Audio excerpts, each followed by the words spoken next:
आज के समय में इतने लोग सत्संग से, अध्यात्म से जुड़े हैं, पर ऐसा क्यों है कि हमारे व्यवहार में श्रेष्ठता नहीं आती? हमारा व्यवहार बेहतर नहीं हो पा रहा।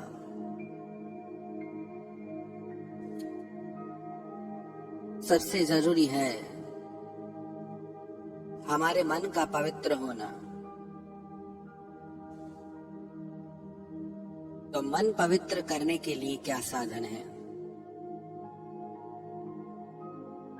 बाहरी क्रिया, आध्यात्मिक क्रिया, ध्यान, ये ऐसे है जैसे घर को झाड़ू लगाना, पोछा करना, साफ करना, पवित्र करना।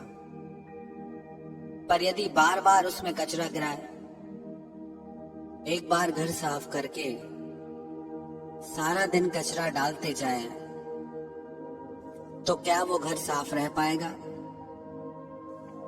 थोड़ी देर मेडिटेशन, पूजा करके सारा दिन अपवित्र विचारों से घिरे रहें,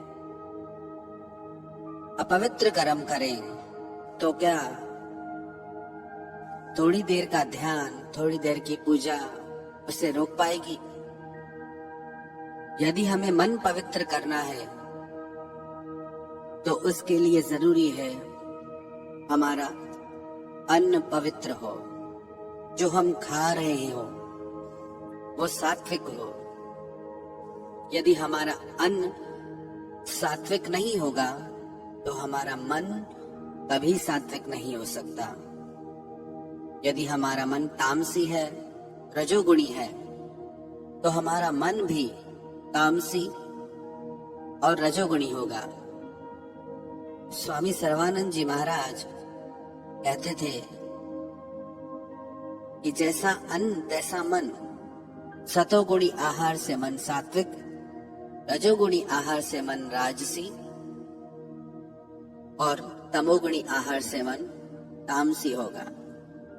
तो जो हम अन्न खाते हैं वो कैसा है? हम पूजा पाठ करें, मंदिर जाएं, और यदि हम जीव की हत्या करके उसका मांस खाते हैं, तो क्या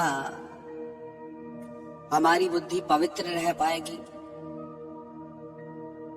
लोगों की मान्यता है कि जब हम मांस खाते हैं तो उसमें प्रोटीन होता है, विटामिन्स होते हैं, कार्बोहाइड्रेट्स होता है। हमारी लाइफ के लिए बहुत अच्छा है, हमारी हेल्थ के लिए बहुत अच्छा है।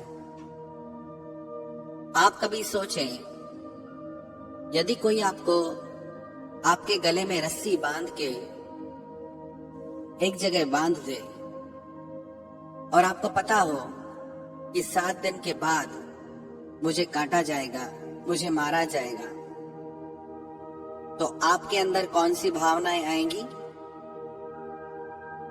नफरत की, दर्द की, तकलीफ की।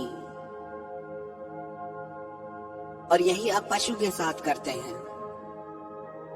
जब वो पशु बंधा रहता है तो उसमें कौन सी भावनाएं रहती हैं? पीड़ा की, दर्द की। जो लोग घर में पेट पालते हैं, पशु पालते हैं, उन्हें पता होता है कि जिस पशु को वो पालते हैं उसे गुस्सा भी आता है, उसे प्यार भी आता है, वो रूठता भी है, वो मानता भी है। तो उसमें सारी भावनाएं मौजूद हैं जैसे हम में हैं, बस वो बोल नहीं सकता। तो जब आपने एक पशु को मारा तो उसके अंदर जो एनर्जी थी, जो दर्द था, जो नफरत थी, आप एक डेड एनर्जी से अपनी लाइफ की एनर्जी चाहते हैं। It is not possible. आपने कभी सोचा, जब कोई आपके घर में मर जाता है, डेड बॉडी होती है, तो जब तक वो डेड बॉडी घर में होती है आप खाना तक नहीं बनाते। उसके फ्यूनरल के बाद घर आके पहले अपने हाथ धोते हैं, स्नान करते हैं, अपने किचन को पवित्र करते हैं, उसको धोते हैं, घर को धोते हैं। उसके बाद आप खाना बनाते हैं। ऐसा क्यों? क्योंकि उस व्यक्ति ने मरते समय बहुत दर्द सहा है। वो दर्द की एनर्जी घर में है। तो जब एक डेड बॉडी के रहते हम घर में खाना नहीं बना सकते, तो एक डेड बॉडी का खाना कैसे बन सकता है? और वो हमारी लाइफ में क्या लेके आएगा? 3 तरह से खाना बनता है। एक हमारे घर में बनता है, माँ के हाथ का, पत्नी के हाथ का। एक हम रेस्टोरेंट में बाहर जाके खाते हैं, और एक मंदिर में, लंगर में जो हम प्रसाद पाते हैं।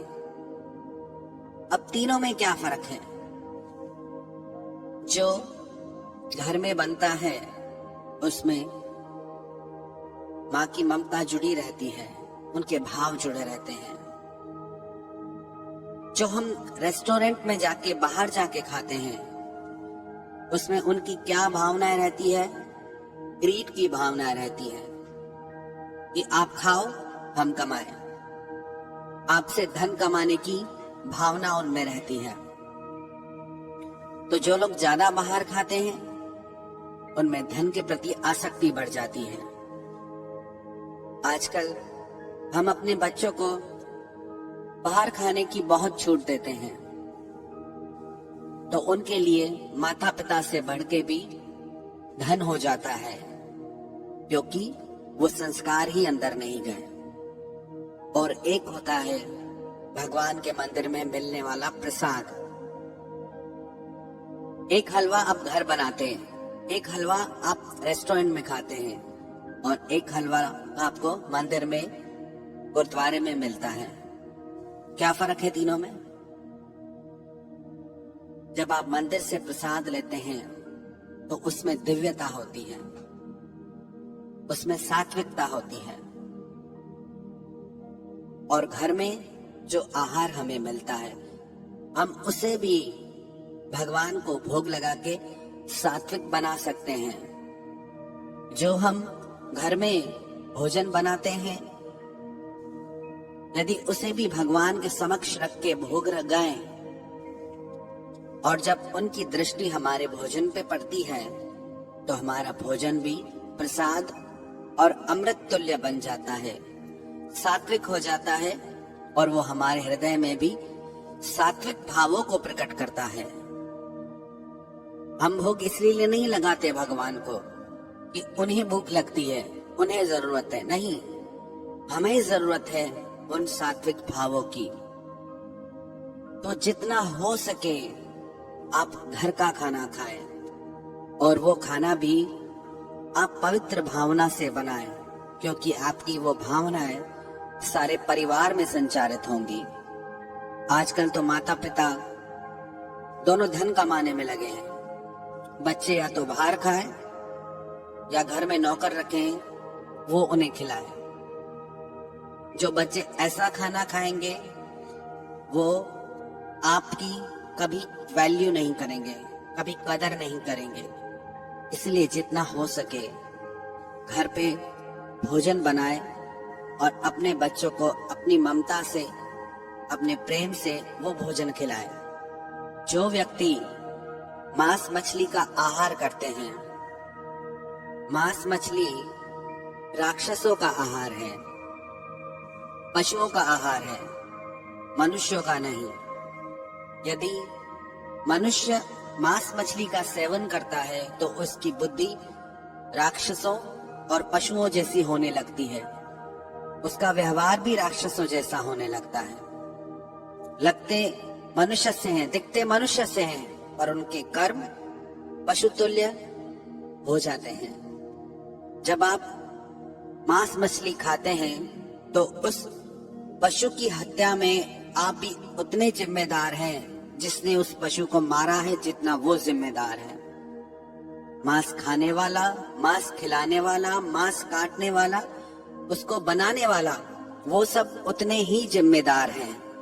सब बराबर उस पाप के भागी हैं। कई लोग कहते हैं कि यदि हम मांस खाना छोड़ भी दें तो क्या पशु मरना बंद हो जाएंगे?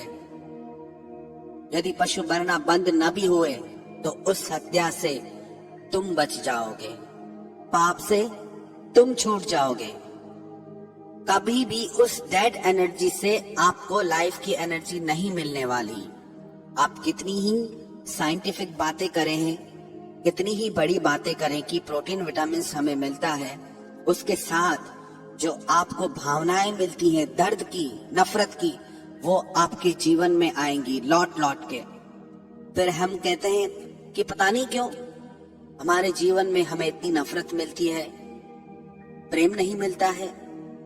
यदि आप चाहें तो अपने घर को भी मंदिर बना सकते हैं। अपने घर में भी वो सब सात्विक भाव ला सकते हैं। यदि आप चाहते हैं कि आपकी बुद्धि पवित्र रहे, आपका मन भगवान की तरफ लगे, तो सबसे पहले अपने आहार को पवित्र रखें, सात्विक रखें। घर के जितने भी लोग हैं कम से कम एक बार सब साथ मिलके भोजन करें। जिस घर में सब लोग एक बार साथ मिलके भोजन करते हैं और एक बार साथ मिलके भगवान का भजन करते हैं, वो घर मंदिर के समान है। लोग कहते हैं कि हमारे घर में किसी का कोई टाइम फिक्स नहीं, कोई कैसे खाता है, कोई कैसे खाता है, हर किसी का टाइम अलग है। नहीं, पर एक समय जरूर निश्चित करें जब आप साथ बैठ के खाएं, साथ बैठ के प्रार्थना करें भगवान की। जब आप ऐसे पवित्र वातावरण में सात्विक आहार खाएंगे तो आपकी बुद्धि सात्विक होगी। आपका मन गलत कर्म की तरफ कभी नहीं जाएगा। आपका मन आपसे हमेशा शुभ कर्म करवाएगा। लोग पूछते हैं कि जो मांस खाता है उसका क्या होगा? क्षणों में तो उसके लिए बहुत बड़ी सजा तय गई है, उसकी चर्चा हम नहीं करेंगे। पर इतना समझ लें, जो किसी मरे हुए को खाता है, किसी को मार के खाता है, वो मनुष्य नहीं हो सकता। मनुष्य के लिए परमात्मा ने फल फूल सब्जियां बनाए हैं। जो चीज हम भगवान को नहीं खिला सकते वो हम नहीं खा सकते, क्योंकि हम भगवान के अंश हैं, उन्हीं की तरह दिव्य हैं। हम चाहें तो भगवान की तरह पवित्र हो सकते हैं और चाहे तो राक्षसों की तरह अपवित्र। पर याद रखें कि भगवान हमेशा पवित्रता के साथ हैं, देवताओं के साथ हैं। पौराणिक कथाओं में हम सुनते हैं कि भगवान ने हमेशा देवताओं का साथ दिया, साधुओं का साथ दिया, असुरों का नाश किया। ये सिंबॉलिक स्टोरीज हैं जो हमें बताती हैं कि हम यदि सात्विकता से जुड़े हैं तो भगवान से जुड़े हैं, और यदि हम तमोगुण से जुड़े हैं तो असुरों से जुड़े हैं। तो यदि धर्म से जुड़ना है, धर्म के